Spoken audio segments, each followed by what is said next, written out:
Welcome to the Lifestyle Builders Podcast, show 19.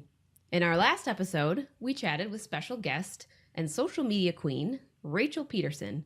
In today's episode, we're exploring the 7 mistakes to avoid when starting your business.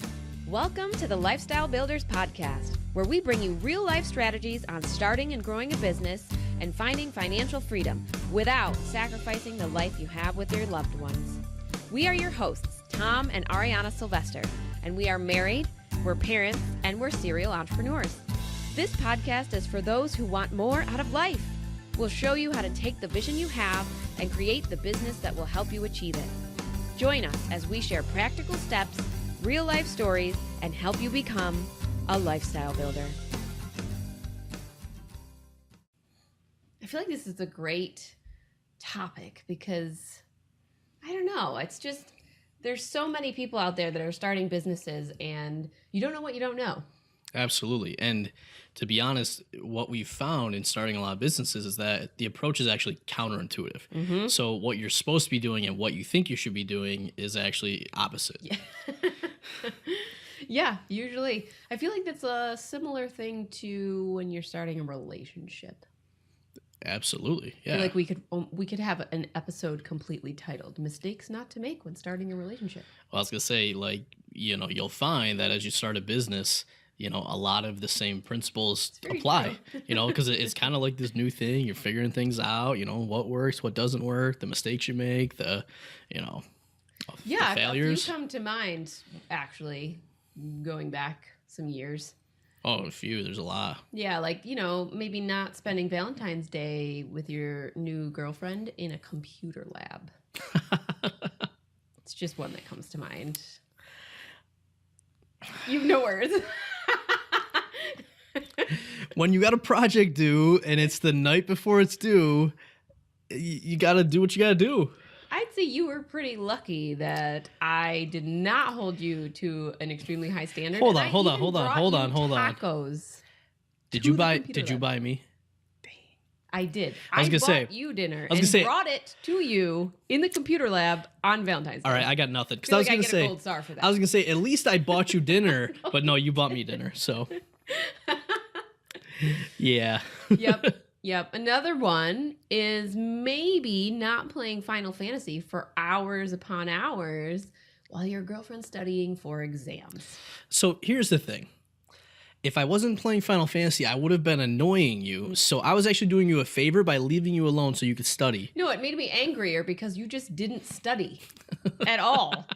You just I really didn't. And let me just read some Cliff Notes, and I'll go write a paper. And I'm over here studying and trying to go to soccer practice and trying to go to my computer labs for science. And all I come back to is you in your dorm room playing Final Fantasy. So all I got to say is that was self-imposed. But I think the lesson that we take out of here is that things happen and you'll be okay. I don't know. I don't know what the lesson is.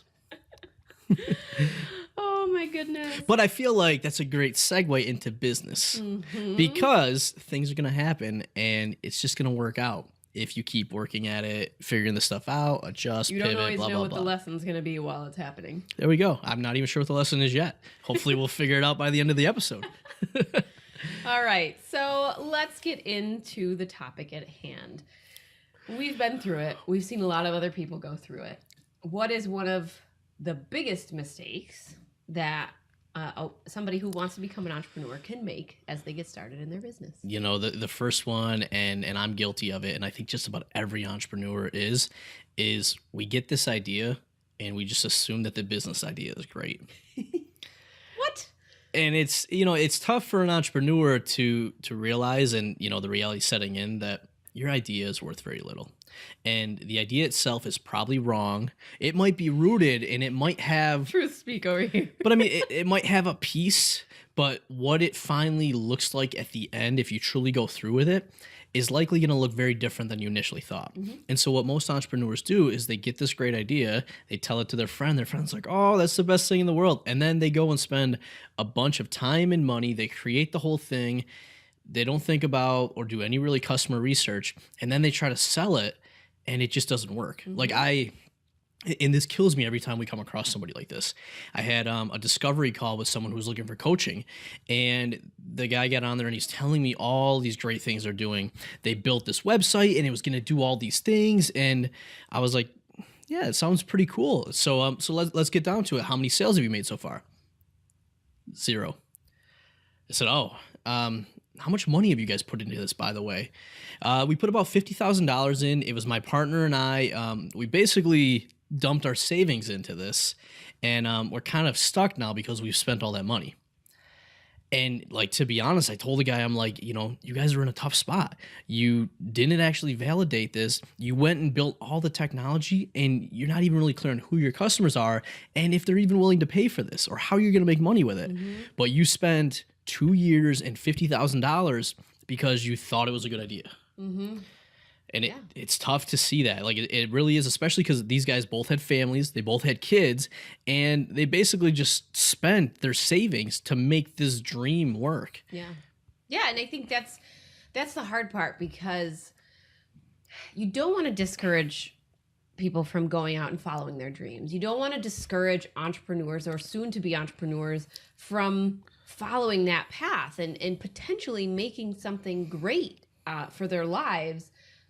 But you also don't want to sugarcoat things, and like, you don't want to pretend someone's business idea is good and then have them go through all of that and be completely demoralized and depressed and spend some of their money or all of their money that eventually puts them in a worse spot than they were when they were just thinking about the idea. Absolutely. So I urge you, if you are somebody and you've got ideas, to go and ask someone you know who's going to tell you the truth.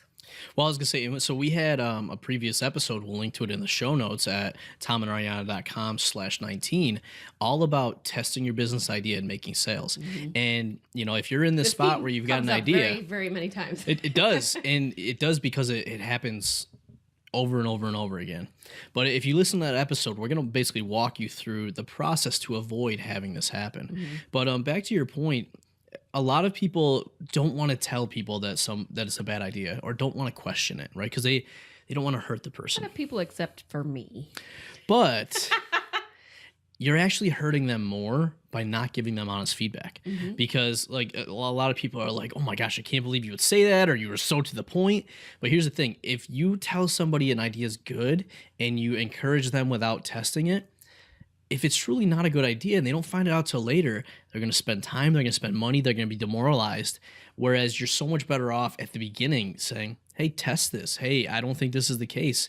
Asking those tough questions, because you'd much rather figure that out soon so you can figure out the next idea and go from there, rather than putting everything in and then just not having it work out. So can we go back in a time machine like 10 years and you can tell yourself what you just said?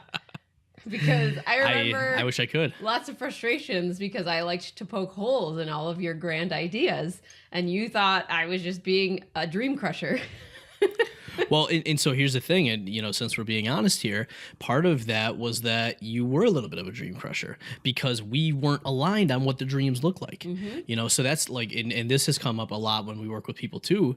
Get your spouse on board, right? Because hey, stop skipping ahead. Hey, we'll be okay. You brought it up. But part of this, and you know, we'll get back to it, but, you know, really making sure that you're on the same page with that stuff, because, you know, it can be very easy to come off as just crushing a dream when you don't understand that, you know? So, yes, I will not jump ahead. Not jumping ahead. You know what? No one would know that we jumped ahead if you didn't say we jumped ahead. I have to point it out, though, because I just like to rag on you. So every episode, you're going to point it out Pretty then. much. Because I never stick to a script. Anyways, so what do we got next? What's number 2? Number 2, stop sweating the small stuff. Does my logo look okay? Do I need to register my business entity? What's my business name? What's my name going to be? What color should I use? Yeah.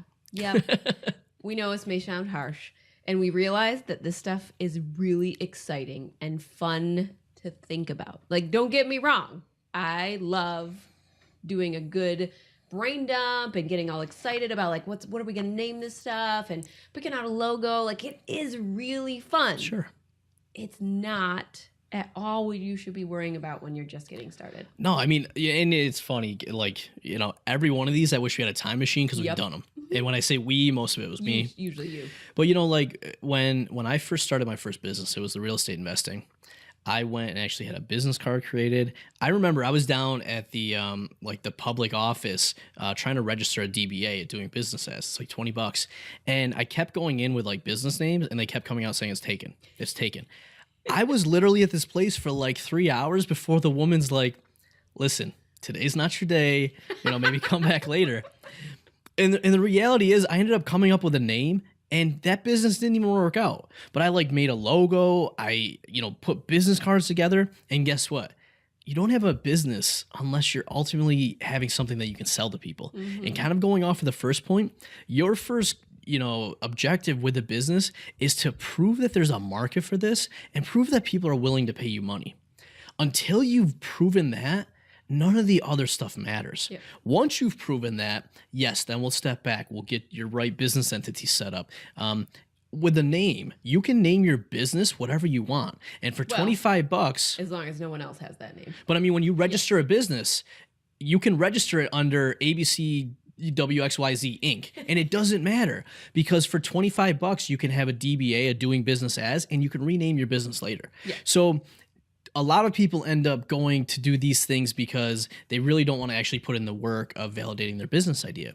But first put the business idea in place and then realize this stuff can come afterwards. Well, and it's they want to do all the fun stuff. Like, I'm going to be an entrepreneur. Let me go pick a logo.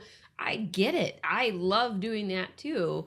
But the truth is, you're probably going to end up changing your logo like 4 times. Oh, yeah. And how many business cards, how many logos? Where did we were going through the basement. Remember we found all those old boxes of business cards? We spent so much time and money ordering business cards, making names. We changed our name. And, yeah. But, the reality is you're probably going to do some of this stuff anyways. But just remember in your head, don't sweat the small stuff. So if you're going over and over and you're really worried about this one aspect of starting your business, take a step back, look at it from somebody on the outside, and say to yourself, is this really going to matter to somebody looking in? Or can I kind of not worry about this part until I get more established? Well, I was going to say, and if anyone's struggling with this stuff, I'd encourage you to go back and listen to our episode with Dale Hensel. You remember the show number offhand? 14? Okay, well, we'll put it on the show notes at tomandariana.com/19. But the whole topic of that podcast was identifying opportunities and taking action. And if you listen to that, you'll never once hear us talk about names or logos or whatever. We're talking about business models. We're talking about opportunities and then taking action and just seeing, is this going to work or isn't it? Mm-hmm. And that's exactly what we're talking about here. Come up with the ideas, put different things together, look for opportunities, but then go out and start taking action on that. Yep. And that action's either going to say, yes, this is a good idea, let's keep going with it, or no, it's not, and then go back to the next one. Yeah. Yeah, it's as simple as that, I guess you could say. All right, so the next mistake we want to talk about is probably going to hit a little close to home for people, maybe a little bit of a taboo subject, but not getting your personal finances in order. Now, keep in mind, this comes from people who did exactly this mistake and didn't get our personal finances in order. I was going to say, we're basically telling you... Before we started a business. Yeah, we're basically telling you all the things we did wrong in an effort to save you guys from some of this. Mm-hmm. But as you said, a lot of people listening to this, even though they're hearing it, are still going to go make these same mistakes. And the personal finance one, to be honest, that set us back years. It caused relationship challenges. It caused us to stay in jobs longer than we needed to. We ended up wasting so much money over the years because we never understood our personal finances or, tied that back to what we wanted, made sure everything was aligned. Yeah. We got into a ton of debt. Yep. Yeah. I mean, I remember for a long time, a point of contention between us was the fact that we had used our savings to start businesses instead of to better off where we were at a financial standpoint. And for the longest time, I had like a chip on my shoulder because I was like, if we had never started these businesses, we would be so much better off because we wouldn't have all this debt and blah, blah, blah, blah, blah. But in reality, we should have just been looking at our personal finances the whole time and made sure that we were at a better point. And then it wouldn't have mattered had we started businesses or not started businesses. We would have just been at a better point. Yeah, well, and something related to this, our first business was real estate investing, and there's opportunities to get invested in real estate without putting money in. There's a lot of opportunities there, but it's more challenging. You've got to have some time and some expertise. So it's not that you can't do it, but you're likely going to put money into a real estate investing business. Our second business was a wine and liquor store. We put money into that. Biggest thing I would say is, get your personal finances in order. But then if you want to start a business to help improve your personal finances, start a service business. Start a business that has low startup cost and will start bringing you in money right away. Whereas with us, we went the opposite. And it ended up, really requiring us to put money in, put a lot of work in before we saw some of that return come back. Yep. Yeah. Just pointing that out. We did it backwards a little bit. Yeah. Well, and the other thing too is, your personal habits then directly go into your business. Yes. So if you're not good at managing your personal money, that's going to... Chances are you're not going to be very good at managing your business money. Absolutely. And we've seen some people that they've done well with like their jobs, or their spouses have done well with their jobs, and they never really had a budget or looked at any of that. And then they got into a business and it became a mess because they didn't know how to manage their money. Yep. Like there was always just enough money coming in from their jobs that they didn't worry about it.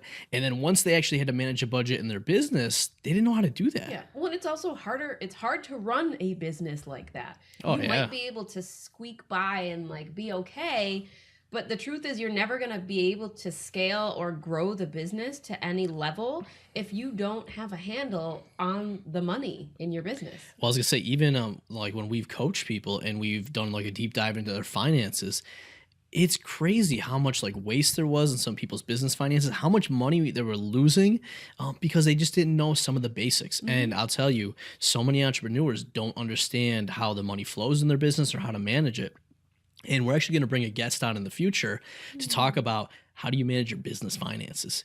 But it all starts with managing your personal finances, and that goes for your personal time and everything else. Like those habits are going to come over into your business. Yeah, and just to put a teaser out there, we've declared that the month of May is going to be our money month. Money month. So we will be Money month May. all things money in May, including guests and Q&As, and all the topics will be something revolving around money. So you often pick on me for the alliteration that I use on things, think and it's you just now become have second money month nature. May. I mean, come on.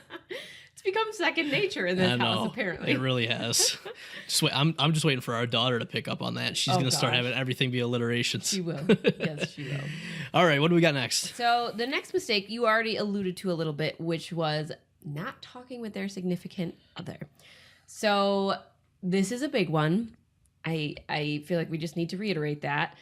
When you go to start a business, it is a very big endeavor. It's mentally challenging. It's sometimes physically challenging. It's emotionally challenging. And it's going to be financially and time challenging as well. If you are married or in a long-term relationship, or I guess even a short-term one, Yeah. you are going to create a lot of extra issues on top of starting this business if you don't approach the subject with your spouse.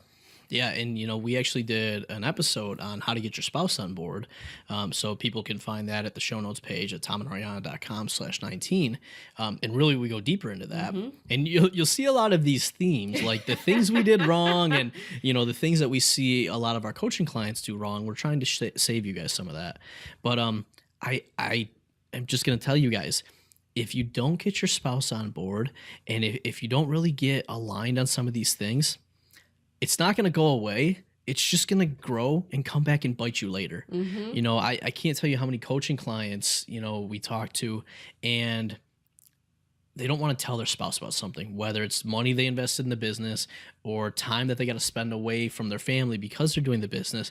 And they think that if they just do that and they just put all the work in and the business works, it'll make their spouse happy. And the reality is that doesn't work. You've got to have those conversations. And if something feels uncomfortable or it feels like your spouse isn't on board, have the conversation, put everything else on hold, get that relationship strong, because to be honest, a lot of us are doing it for our families. So you don't want to hurt your family in one side to then say, I'm going to go build this business so I can get back to my family. No, like you want to be that leader day one, and you want to be that person that is going to be able to have the family while doing the business. Well, and we've talked about this before.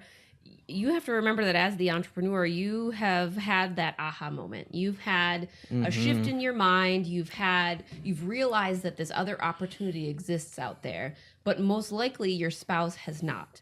So you are going to get pushback. You are going to have some tough conversations. Your spouse may not support your choice to go into entrepreneurship for any length of time, but having and opening up that conversation about it at least gets you started talking about why you want to do it and what you're trying to create by building this business. So even if they don't agree with you, even if they don't support you, at least you're always telling them why. Why is this important to me? Why do I want to create this life? Why do I want to start this business?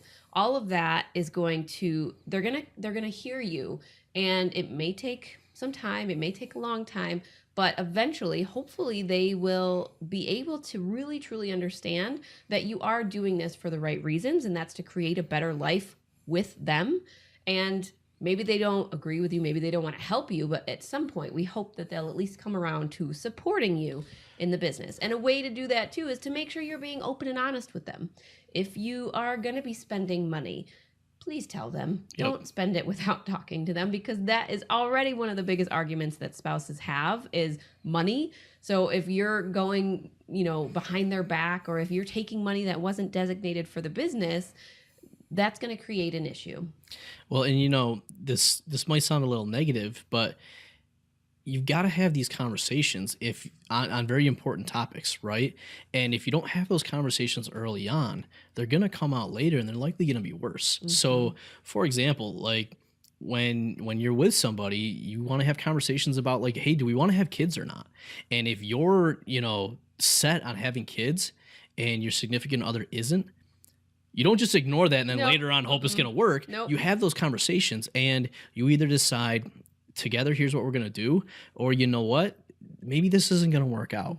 And even though we don't want to necessarily have that, maybe this isn't going to work out happen, if it's going to happen, it's much better to have the conversations and have it happen early than to get all the way down the road and then have things turn out bad. Yep. So bad news today is going to be way better than bad news later on.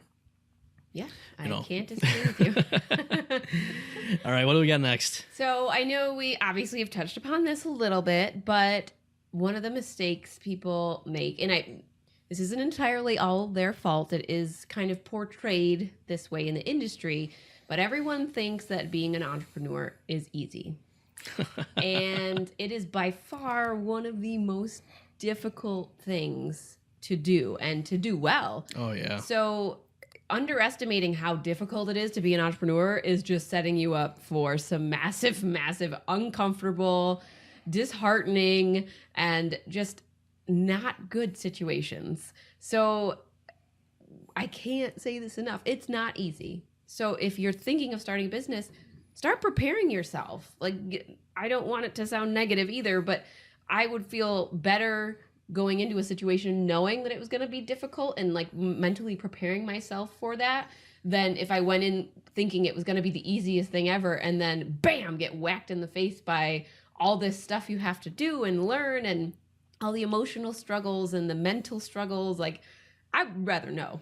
Yeah. Well, so one of the things I would look at is, are you willing to commit the next 10 years to this thing? That sounds like such a scary number, but it's how long we've been in business. But that's what I'm saying. So, whether it's, figuring things out, whether it's having a successful business, if you're getting into business, it's probably going to be a 10-year time frame. And, we've started multiple businesses over that time, but it's going to take a while to figure things out. You're going to invest time in it. You're going to invest money in it. And for the short term, that's going to take away from your life. Like if you don't have a business, when you leave your job, you have that time to do whatever you want. If you're starting a business, especially while you have a job, that's going to carve into some of your hobby time, right? So are you willing, let's say you're in your mid 20s, are you willing to take a handful of years of not having as much hobbies and not spending on the luxuries that all your friends have, right? There's a lot of sacrifice, there's a lot of stuff you go through. So it's realizing that it's not, I see my friends successful and they did it in a year, or this guy online says I can do it in 90 days. Sure. Once in a while that'll happen. But the reality is for most people, it's multiple failures, multiple years, and a lot of pivots to finally have that success. So if you're not in it for the long haul, really check yourself and say, is this something I want to commit to, or does it just sound fun, but I'm not going to be able to mentally get through all the ups and downs that come with it? Yeah, and that brings us to a little bit of how you can deal with the difficulties. One of the mistakes people make is not being clear on why they want to start a business. So also, this goes back to not sharing it with your significant other. A lot of times people don't share it because they don't actually know why they want to start a business. They haven't identified that want within themselves. But it's also important for you to identify that, because as we just talked about, becoming an entrepreneur is hard. Sticking with it is hard. Going through all the trials and tribulations and failures and having to get back up and put yourself back out there is really difficult. One of the ways you can get through that is being really motivated with your deeper why. And I know that's obviously how we've lasted for the last 10 years, is we're building a better life for our family. And that's a really strong why for us. Well, I was going to say, so the first book that I recommended twice was Find Your Why. And that's the whole reason, because without really having that understanding and having that thing that drives you, you're not going to be able to get through some of those tough times, and you're not going to be able to articulate that and, really do the things that are required. It's not easy to do this sometimes. Like, getting clear on anything usually takes multiple kind of cycles through. Sometimes takes talking to other people. Yeah, you call it earlier retrospection. Yeah, looking inside. And the people that skip over this, they might have some early on success, but they almost always run into issues. And that's why, like, the first thing we put out and we always take people through is our Plan with Purpose course. And we put it out there for free because it was so important to say, look, I know you're so excited to jump into the business, but let's just take a little bit of time and make sure that you understand why you're doing it. Yep. You're mapping out some of the steps to get there. And then most importantly, you're figuring out, like, who do you got to be? What's that mindset you got to have? Do you got to go from somebody that hated reading books to reading a ton of books? Like, what is it that you've got to do and who do you got to be to make that successful? So a lot of people look at that and they're like, oh, figure out your why, woo, woo, blah, blah, blah. But I mean, it is critical to do. And it doesn't mean that you've got to put everything else off, but it's something that you want to constantly be thinking about and getting clarity on. And it's just going to, like with most of this stuff, it's going to make everything else easier if you spend a little bit of time doing this. Yeah, I completely agree with you. So important. All right. And that brings us to our last mistake that people typically make when becoming an entrepreneur. And this one is bringing us full circle back to the first mistake, not understanding how to find their customers and also who their customers are. Yeah, I mean, that's, all of these are important, but at the end of the day, you don't have a business if you can't make sales. And going back to that first point, if you build a business or you build an idea, but you're not making sales, you're going to run into trouble. So it's counterintuitive, but we tell people, go and focus on understanding your customers, and it's called customer development. You're going to focus on, okay, who's my ideal customer? What problems do they have? What journey do I got to take them on to get them to purchase? And then ultimately make sure that they're going to be able to buy. Yeah. And that means that you've got to get clear on a whole bunch of things. You got to figure out how you're going to market to them. And what most people don't realize early on in your business, like 90% of your time should be focused on marketing and customer development, because until you get sales coming in, none of the other stuff matters, right? It doesn't matter if nobody wants to buy your stuff. But I think people make this mistake for the same reason that they make the mistake of sweating the small stuff. This part isn't fun. This part is hard. It's work. You have to think. You have to talk to people. You have to listen to what they're saying to you. And it's one of the hardest things to kind of wrap your brain around, because if you don't know why you're doing the business, if you haven't gone and validated your idea, then that means you haven't actually figured out who you're going to be selling to and why you're selling it to them. So it makes the entire process that much harder. But often people will just start and say, well, I know this is a valid idea because somebody else is doing it. That's great. But are you trying to sell to the same customers? Are you going to sell to a different portion of the market? How are you going to sell to the different portion of the market? How are you going to market yourselves differently from the other people that are doing exactly what you're doing? Absolutely. So it really is, it's an evolutionary process. You're not going to automatically start your business and know if your business is great. If your idea is great, you're not going to know exactly who you're selling to. You're not going to know exactly what their problems or pain points are.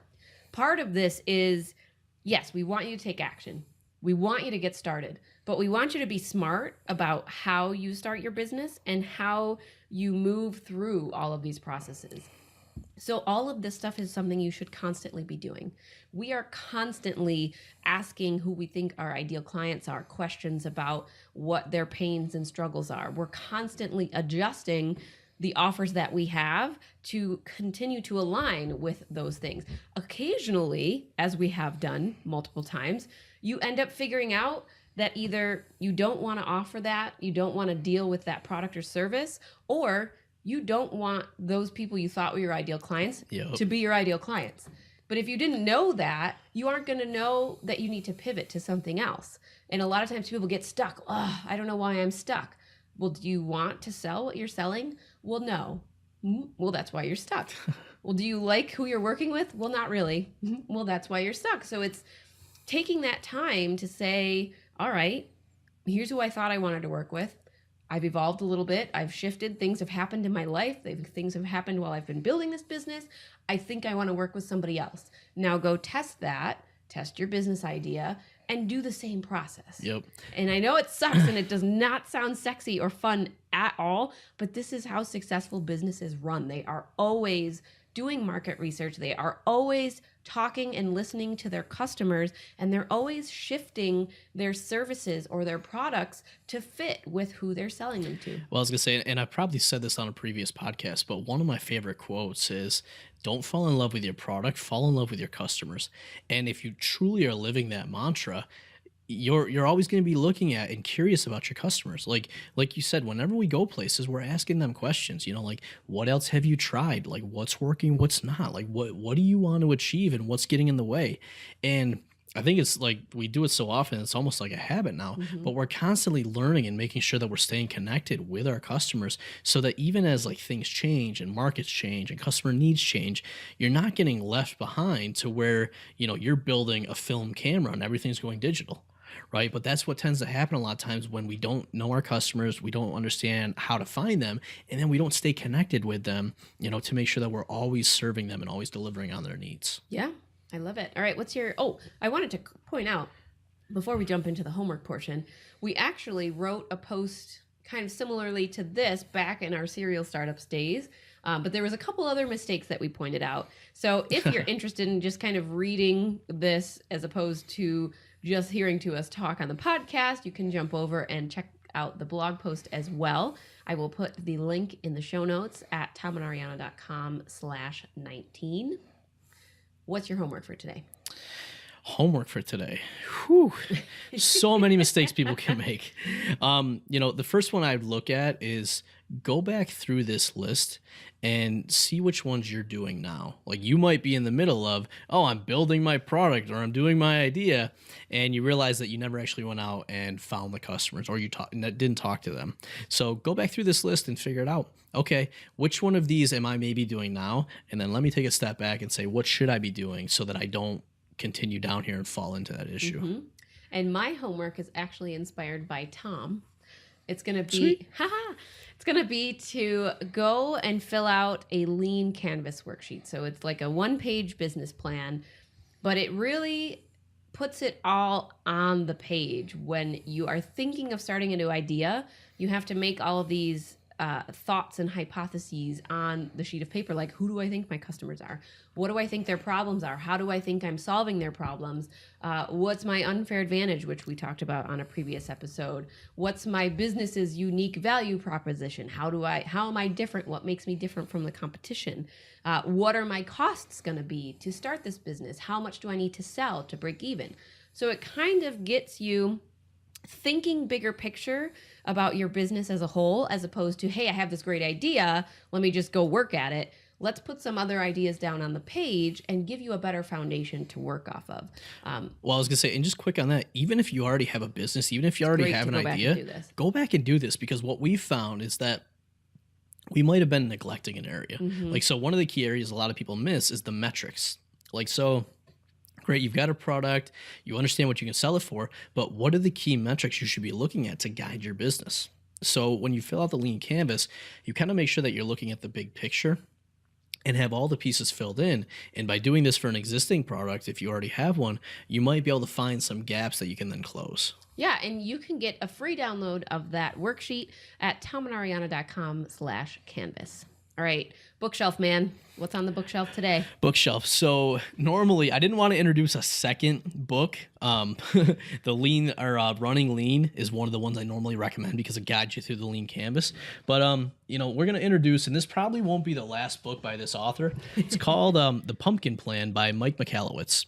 And essentially, so Mike, he's his style isn't very, I won't say professional, but he's fun. And all of his books, he kind of, it goes against the grain. They're fun business books. And this one basically talks about how he observed pumpkin farmers and the ones that grow like the gigantic pumpkins. And he looked at some of the traits that they used and said, okay, how do we then take that model and apply it to business and growing a really successful business? So it's a light read, but it walks you through really figuring out, like, from the start, how do you kind of pick your different idea? How do you pick the one that works? And how do you make that grow very successful? Make it the big one. Make it the big one. So The Pumpkin Plan, Mike Michalowicz, and we'll have other books by Mike in the future because he's just written a lot of really good books, a lot of really practical books that I think have been kind of missing in the marketplace. And especially if you're a new entrepreneur, they're good reads to get you started on the right foot. Yeah, I like it. You said it's a fun business book. I don't know. I find that slightly hard to believe, but it's a business book about growing pumpkins. I mean, come on. Rag on you, the book man. All right, you guys, it's been another great episode with Tom and Ariana, your hosts and lifestyle builders. And as always, it's your life, your business, your way. We'll see you next time. Bye. Are you frustrated by a lack of momentum in your business? Do you want real-time guidance and support from seasoned entrepreneurs who really care about your results? If you're nodding your head or awkwardly shouting yes in public somewhere, then we invite you to join Lifestyle Builders, a mentorship program designed to meet you where you are and give you strategic and custom guidance so you can build the business you need for the life you crave. You can find out more at joinlifestylebuilders.com.